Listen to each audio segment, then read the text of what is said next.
It's not your fault that we are in a system that pushes consumerism as a means of survival. People underestimate how much of an impact that has on us, on our energy levels, and on our mood. Hi, and welcome to our first monthly installment of Deep Talks on Jewels of Living. My name is Julia, and today we are going to be going over the topic of clutter-free peace and decluttering. I've prepared some slides today, very much inspired by Dea at My Name is Dea on YouTube. I figured I would give the slides a try, and it's honestly been my favorite way to do this. So today we're going to be going over a little note on manifestation and tidying and how the two can be connected, accepting your limits and how this impacts how much you need to declutter. We're also going to talk about some boundaries that we can set around our lives that really help with clutter, the current systems that we're dealing with of consumerism and how it impacts our self-care, your future consuming, because I know how important that is as well, that we do that with a mindful approach that aligns with our values, what we do with the clutter and how to just release tension. So first, let's go over our little hot take of manifestation. Decluttering can really be a form of manifestation because you are making room for new opportunities in your life. In what domain of your life are you clearing something right now? Or in what domain of your life would you want to be clearing something right now? And then ask yourself, what does this say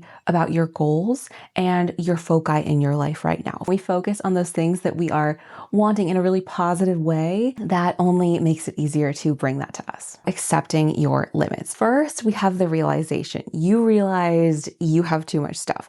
Now, this could happen for a whole plethora of reasons. It very well may have just snuck up on you. You've done this a lot more in the past. You'll keep extra stuff because you have ideas about, like, oh, I'm going to use it for this art project, or I'm going to repurpose this old bedspread and I'm going to make a shirt out of it. As somebody with ADHD, shout out to my ADHD girlies. Sometimes I can have the best intentions and sometimes it just doesn't happen. And then I end up with 5 overflowing craft bins that all essentially have garbage in them. Then it's something to assess. What is my subconscious telling me right now? But I also want to hold space for, you might have had an upbringing where keeping things and having things was really important for you to feel like you had things at all. I completely understand. And I know how hard it can be to work through those sorts of experiences in our past so that we can go into a future that we are finding more enjoyment with. This is where things like therapy, journaling, meditation, affirmations can really come in handy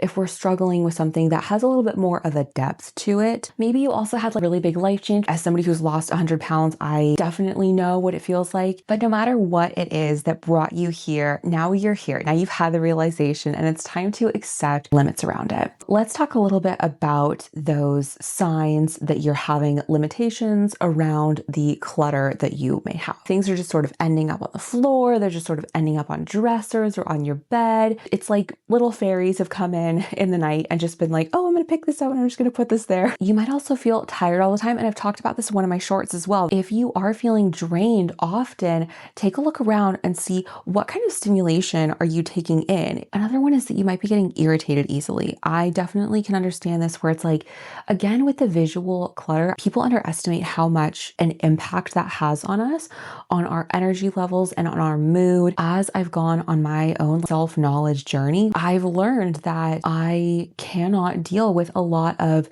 visual stimulation in the form of clutter. Otherwise, I will get irritated way more easily. Keeping up with chores. So let's say you are having laundry just absolutely pile up, or you're having paperwork pile up. There might be more than you personally can handle right now. And that's okay. Your limitations don't dictate your value. They just dictate how much stuff is reasonable for you to have. Think about each thing that you own as your inventory. You have to maintain it. You have to have a place for it. And that takes up energy.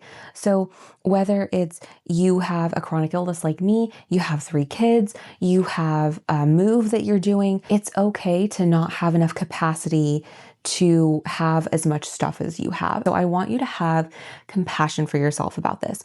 Some limits are things that we don't have control over. I don't have control over my chronic illness or ADHD, things that limit my ability to take care of a lot of stuff at once. This is where radical self-love and even verging on delusional radical self-love comes in. But what truly is that delusional about accepting our limits and loving ourselves through them. That's not delusional. That's just kind of how we were born. That's just the kindness to ourselves that we were born with that was kind of wrestled out of us as we got older. Just a thought experiment here. This was your best friend who reached a point where they were like, I think I have too much clutter. Would you be as hard on them as you're being on yourself potentially? This acceptance piece is an important step, especially as we move forward so that we don't keep amassing clutter as we go. I like to use tools like affirmations, tapping, journaling, give yourself hugs to bring that acceptance into an embodied place, giving it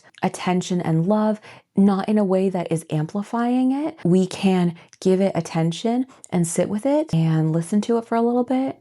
And that oftentimes will give it the space to release on its own. Later this month, I'm going to be posting an affirmations video on decluttering and clutter-free peace. So that might be a good resource for you coming up. And let's talk about some boundaries, babe, because this is such an important part of the decluttering process, but also the keeping things tidier in the future process. These are some boundaries that have helped me in the past and currently. I love to use physical boundaries. Think like a drawer or a container, and I can only have as many of X as will fit in that drawer or that container. That kind of forces me to choose, like, do I really wear this enough for it to be taking up this space? It's very precious to me. Emotional boundaries, anything that gives you a bad feeling, and I like to think of it over a certain percentage, that is something that potentially might need to go. I have some clothes still that I used to wear often when I was with an ex, and even though the clothes still fit me, when I see them, I get a bad gut feeling. If every single time you look at it, you're kind of hit with that, consider that, because you don't need to give that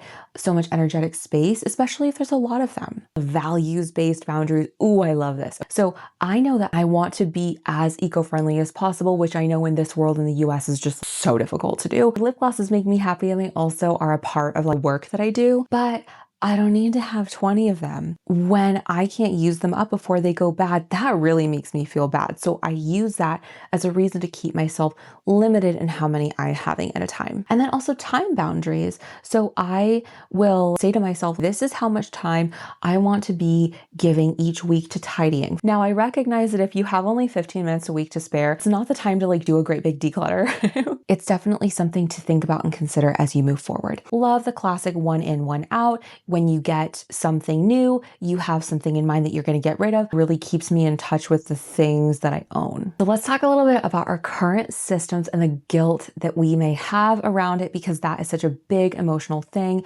I just want to say this, and I'm going to say it a couple times because I think it's so important to drive home. It is not your fault that we are in a system that pushes consumerism as a means of survival. I'm going to say it again. It's not your fault that we are in a system that pushes consumerism as a means of survival. We're being told, buy this to make more money, buy this to feel more connected, buy this to gain more respect, buy this to get more happiness. When we are shown these things constantly, we start to believe the narrative. Of course, we're really told that our needs are going to be met if we buy the thing, but also just like the story that's around something. Knowing that, keeping that in mind can help with the decluttering, because it lets us ask, what story are we telling ourselves about these items, and what stories are we telling ourselves or being told about the items that we are considering purchasing in the future. It's not all your fault that we're in this system that pushes consumerism, and it's not all your responsibility to fix the system.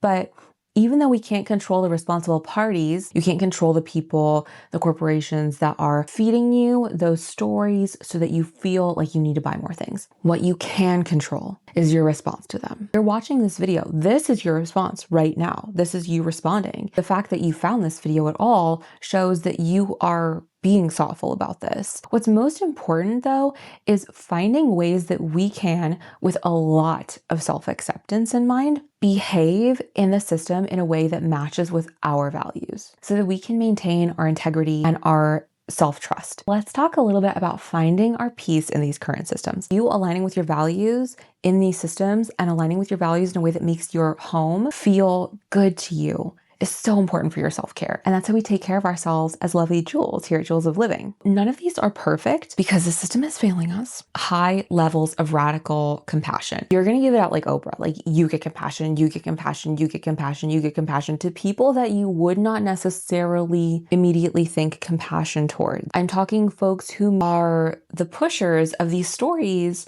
that are really encouraging us to buy a lot. I know that that's pretty radical. It's not for everybody. In the moments where I am able to give compassion to literally every single being on earth, I am able to find a little bit more peace. We can, of course, buy from ethical companies when we can, companies that are taking waste seriously, quality items that last a long time seriously. Of course, we can donate to causes that we really care about, but we can also donate our time with volunteering, and that can be really, really meaningful. Please vote. Standing up for things that you want to see change with is one of the biggest ways that you can have a feeling of peace, that you are truly aligning with your values in these systems. We would not be sitting in homes with way too much stuff in them if we were not in these systems. And that's why I bring all of this stuff up. Reusing and repurposing. We love consistent control reminders. And what I mean by that is consistently reminding yourself of what's within your control and what's out of your control is a great way to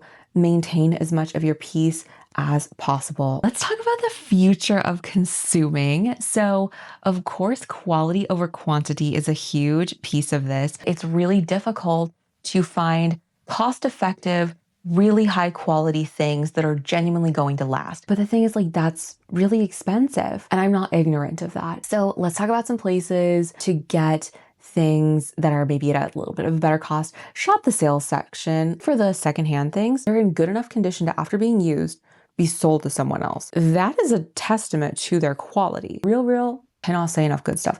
And ThredUp, your local thrift shop. Of course, I am all about local businesses. So if you have a local thrift shop that has decent pricing for you, that is a great way to do it. I know I'm talking a lot about clothes, but I also mean this in broader terms. Plateware set, a candelabra that you've really wanted. Look for your local businesses that are reselling. And of course, mending instead of buying new. I am a big lover of mending. Here are a few places that you can get clothes that are actually gonna last you.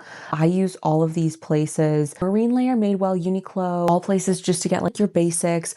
Groceries, it's great for activewear, and actually it really lasts. Like, it has spandex in it, but it's like mostly cotton material. I've thrown mine in the dryer and in the wash so many times. They're doing great, and it's made in California, and they use vegetable dyes a lot of the time. So love that. Popflex stuff is really high quality as well. And I'm not talking about the Blogilates at Target. I can't speak to that. I haven't bought any of their stuff, but Popflex stuff I have washed, dried, worn over and over and over again. It's always my airport outfit, and it always seems to do really well. Autobody is a great place to get underwear, and they do 100% cotton underwear. Known Supply, another great one for basics, your neutrals, and then Bombas also does underwear and some basics, but then their socks just like last. I don't think I've thrown away a sock since I started buying Bombas. For your future consuming, the money. The difficulty with the initial investment of quality before the payoff later, I definitely recognize this, and I just want to take a moment to hold space for this. So if you had to buy clothes starting from scratch and you had a restrictive income, buying a whole new wardrobe at Madewell seems absolutely ridiculous and insanely expensive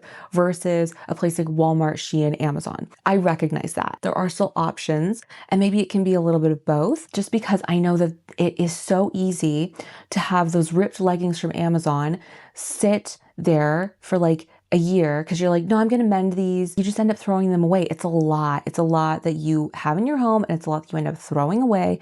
And we want to avoid that if it's possible. But obviously, I definitely hold space for our restrictions, and I do not judge anybody for needing to purchase things at certain stores. Again, talking about clothing a lot because that's been such a big thing in my life, but it also is like your cups, your plates, your screwdrivers. So what to do with the clutter? These are my favorite ideas. So swapping party. I had a neighbor in Portland in my apartment complex host a swapping party where people brought a bunch of stuff that they were looking to get rid of. And I'm like, we need to do that more. And then of course there is selling it. Doing things like the Real and ThredUp have been fantastic for me. It's not like I'm gonna bring it to Goodwill and they're mostly just going to throw things away. And then calling around to friends or family to see who needs it. But I want to say with this, when you're calling, please remind people that they don't owe you anything in taking or keeping your stuff. Local organizations, I suggest talking to them, calling them first. Some of my not so favorite ideas. TerraCycle. I have feelings. I am going to link a couple articles in the description. Basically, TerraCycle is a fantastic way for large corporations who do create a lot of waste to essentially greenwash. It's just super not the solution.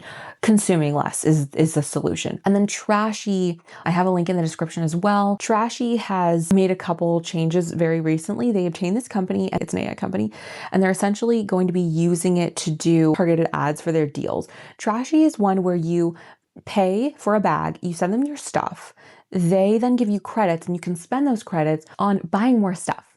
And that's great if you genuinely need more stuff. We don't always need more stuff. And for a long time, the only way that you can use those credits at all is to just buy more stuff. Kind of counterintuitive. And they recently changed that. So now apparently you can get the Trashy Cash, I think it's called, as regular, just like in your pocket money back. I think that's a really good pivot for them. I think it's similar to TerraCycle from what I've read up on, that not as easy as they make it seem to recycle the things that you send them.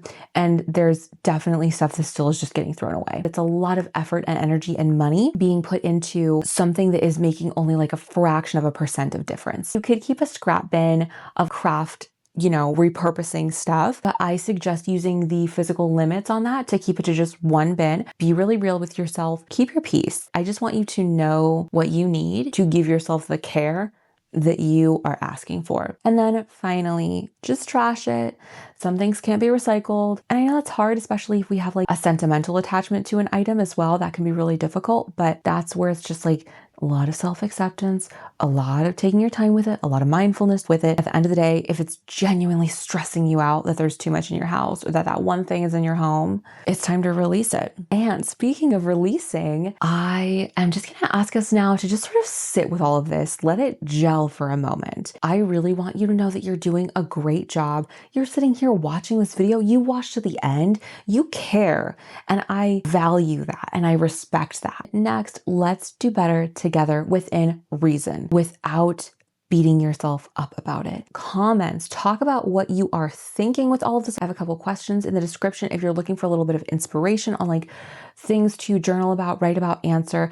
Being in the comments on this sort of video means that more people are going to see it. If we want the conversations to be had, we have to be having the conversations. And when we talk about these things, it's a great way for us to release it a little bit. We're putting it out in the world and then we can release it from ourselves. Let's just breathe out a sigh. And of course, a reminder, you are amazing and worthy of peace. Even if the system is hard to navigate, you are still worthy of it. And I really want you to believe that in yourself. Look out for the affirmations video that I have coming up just to give yourself a little bit more release and a little bit more peace with all of this. I will see you next time, lovely jewels, and have a wonderful rest of your day or night.